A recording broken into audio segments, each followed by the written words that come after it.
Jmenuji se Kamila a založila jsem Lakmus. V Lakmusu děláme datové modely, které simulují to, jak se lidé chovají, co si myslí, co říkají a co udělají příště.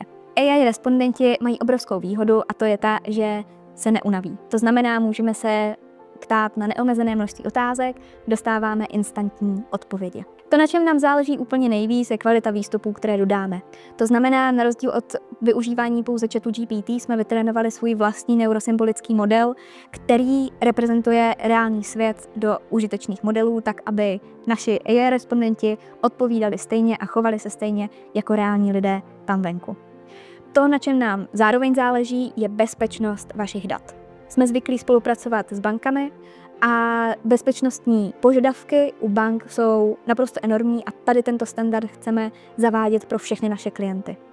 To znamená, v momentě, kdy máme novou firmu, která si svůj model kalibruje na své zákazníky a svá data, vytváříme dedikovanou instanci, to znamená schránku, ve které se zpracovávají data pouze z dané firmy a nemohou se přelít ať už do našeho základního trénovacího datasetu a už vůbec ne ke konkurenci.